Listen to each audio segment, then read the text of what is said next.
Auzubillahiminash-shaytanir-rajim. Bismillahir-rahmanir-rahim. Assalamu alaikum students and welcome to Forward Public School e-learning for class 9th. The subject is biology.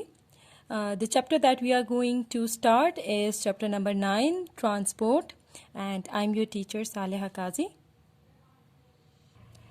So this is part 1 where we are going to discuss revise of previous knowledge about the previous chapters. इसके अलावा हम पढ़ेंगे transport in plants in this part.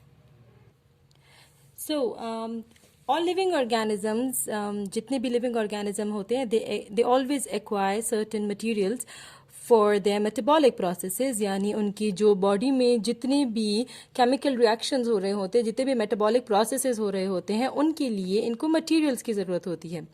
In a particular environment, different types of materials either move in or out of the body of an organism. This movement of molecules into and out of the body or cells of an organism is called transport. जो हमारा chapter है उसकी definition आपको दे दी गई है कि जो molecules की मूवमेंट होती है बॉडी या सेल्स के अंदर या बॉडी और सेल से बाहर किसी भी ऑर्गेनिज्म के, इस मूवमेंट को कहते हैं ट्रांसपोर्ट. यूनिसेलुलर ऑर्गेनिज्म जो होते हैं वो थोड़े कम कॉम्प्लेक्स होते हैं. दीज आर लेस कॉम्प्लेक्स, यानी कि कम उनके अंदर कॉम्प्लेक्सिटी पाई जाती है, जबकि मल्टीसेलुलर ऑर्गेनिजम्स में ज्यादा कॉम्प्लेक्सिटी होती है. यूनिसेलुलर्स को अगर देखा जाए तो they do not have any specific organ for transport.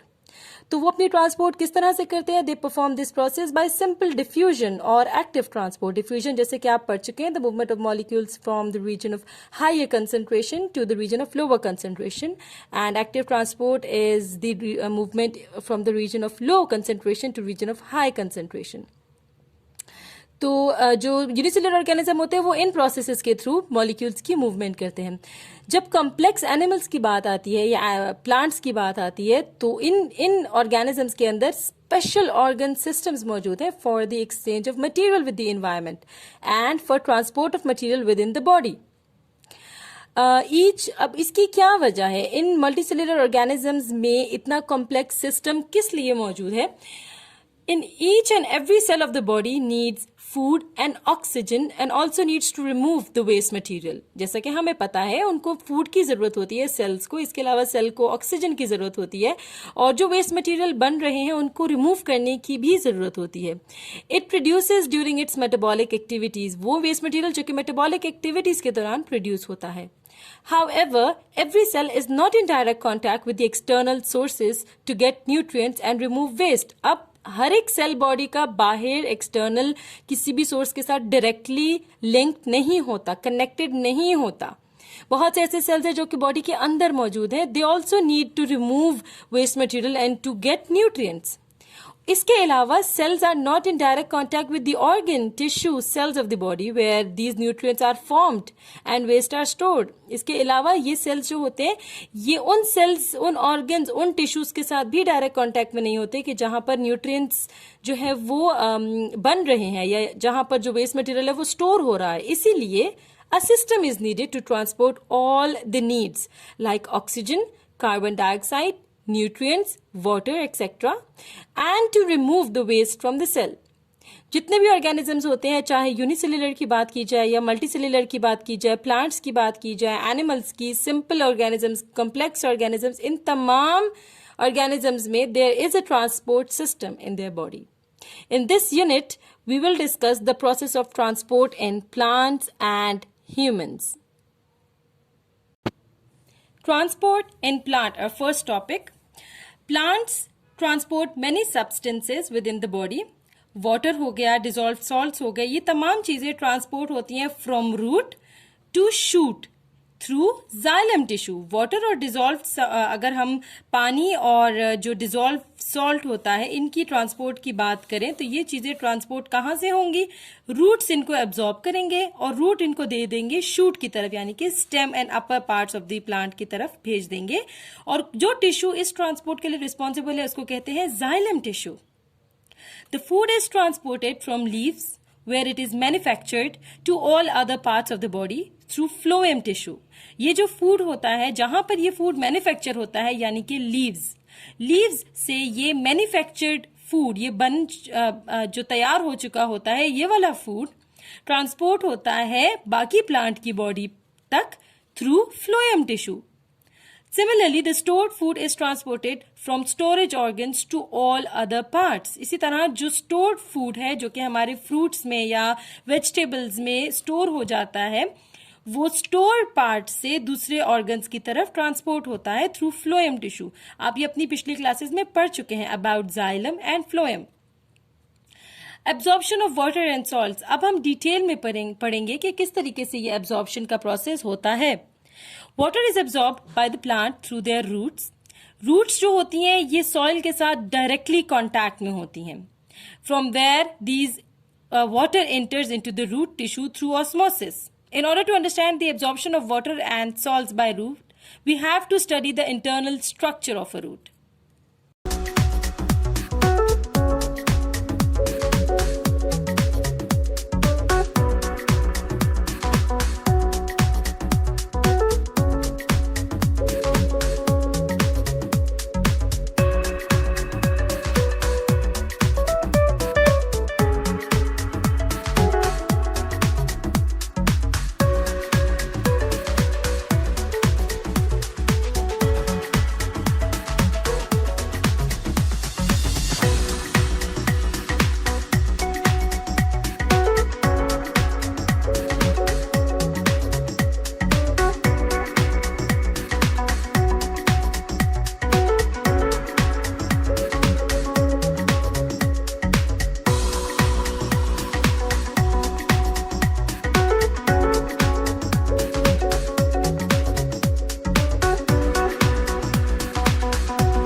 First we will study the internal structure. ये मैंने आपके लिए अभी डायग्राम बनाई, rough diagram of root hair.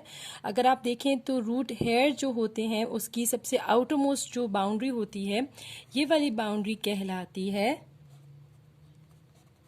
Epidermis. ठीक है, this is the outermost boundary. और इस एपिडर्मिस के अंदर स्मॉल एक्सटेंशंस होती हैं. इन एक्सटेंशंस को कहा जाता है रूट हेयर, जो कि हमें हमारी रूट्स को अगर देखें तो हमें विजिबल नजर आती हैं. रूट हेयर्स जो हैं उनके एपिडर्मिस में होती हैं. एपिडर्मिस के बाद जो नेक्स्ट लेयर आती है सेल्स की, जो कि मैंने ब्लू से बनाई है, इस लेयर को कहते हैं कॉर्टेक्स. एपिडर्मिस की सिंगल लेयर होती है, then there is cortex, then there is another single layer of cells जिसको कहा जाता है एंडोडर्मिस. हम पहले रूट का स्ट्रक्चर पढ़ेंगे एंड देन हम रूट हेयर के थ्रू एब्जॉर्प्शन को पढ़ेंगे. एंडोडर्मिस के बाद जो एक सर्कुलर लेयर मैंने बनाई है, सिंगल लेयर ऑफ सेल, इस लेयर को कहा जाता है पेरिसाइकल.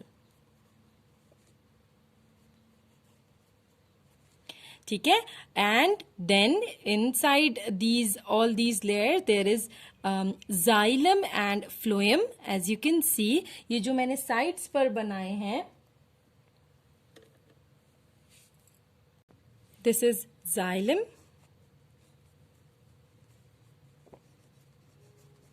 एंड जो मैंने सेंटर में स्टार शेप बनाया है साइड्स पर, ये है phloem. And these are the vascular tissues. Vascular tissues of a plant. Now किस तरीके से एब्जॉर्प्शन का प्रोसेस होता है? एब्जॉर्प्शन के प्रोसेस को स्टडी करने के लिए हमें पहले रूट के स्ट्रक्चर को स्टडी करना है. रूट हेयर जो होती हैं, रूट हेयर डायरेक्ट कांटेक्ट में होती हैं विद द सॉइल. अगर आप देखें तो सॉइल के अंदर इस तरीके से सॉइल के पार्टिकल्स रूट हेयर के इर्द गिर्द मौजूद होते हैं. रूट हेयर की मौजूदगी का मतलब है रूट हेयर जो है वो एक रूट की सरफेस एब्जॉर्प्शन के लिए जो सरफेस एरिया है वो इंक्रीज कर रही होती है. सॉइल के पार्टिकल्स रूट हेयर के साथ डायरेक्ट कांटेक्ट में होते हैं, डायरेक्टली उनके साथ लिंक्ड होते हैं. जो वाटर और सॉल्ट्स होते हैं वो सॉइल के अंदर कम होते हैं as compare to root hair cell. Root hair cell में सॉल्ट और सॉल्ट की एंड डिजॉल्व न्यूट्रिएंट्स की कंसंट्रेशन ज़्यादा होती है। तो क्योंकि यहाँ पर कंसंट्रेशन ज़्यादा होती है, इसके अलावा रूट हेयर्स के जो सेल होते हैं ये एक्टिव ट्रांसपोर्ट के थ्रू मज़ीद सॉल्ट्स भी एब्जॉर्ब कर रहे होते हैं। तो जो वाटर और डिजॉल्व्ड न्यूट्रिएंट्स हैं वो जो है वो डिफ्यूजन के प्रोसेस के थ्रू, ऑस्मोसिस के थ्रू रूट हेयर की मेम्ब्रेन से अंदर दाखिल हो जाते हैं। हम इसको स्टडी करने के लिए इस पाथवे को स्टडी करेंगे। यहाँ से वाटर मॉलिक्यूल्स जो हैं वो रूट हेयर में दाखिल हो जाते हैं। रूट हेयर से होते हुए ये सबसे पहली लेयर जो एपिडर्मिस है उसके सेल्स में चले जाते हैं। एपिडर्मिस के जो सेल्स हैं वो इसको आगे पास ऑन करते हैं कॉर्टेक्स में। कॉर्टेक्स में एक सेल से होते हुए दूसरे सेल से होते हुए ये पहुंच जाते हैं एंडोडर्मिस तक। एंडोडर्मिस की जो लेयर होती है वो आउटरमोस्ट बाउंड्री होती है जो है वेस्कुलर टिश्यूज की। यहाँ पर जो सॉल्ट्स हैं वो एक नैरो लेयर होती है पेरिसाइकल, उसमें दाखिल हो जाते हैं। वाटर जो है वो पेरिसाइकल में दाखिल हो जाता है। पेरिसाइकल से ये जो वाटर है वो इनर मोस्ट रीजन में आ जाता है जिसको हम वेस्कुलर रीजन कहते हैं। वेस्कुलर बंडल्स जहां पर मौजूद है जाइलम एंड फ्लोएम।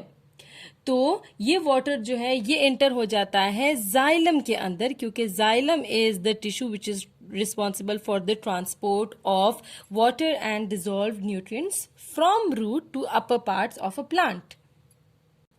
वो इस तरह के जो xylem and phloem of root होता है वो कनेक्टेड होता है to the xylem and phloem of stem. Xylem and phloem of stem is connected to the xylem and phloem of branches. इसी तरीके से it is connected to all the xylem tissues are connected. तो जब एक दफा दाखिल हो जाता है वो इस तरीके से ऊपर की तरफ पास ऑन होता जाता है एंड ट्रांसपोर्ट ऑफ वाटर जो है वो इस तरीके से होती है in the bodies of plant. This was the end of part 1 where we studied about the transport of water and salts through plants.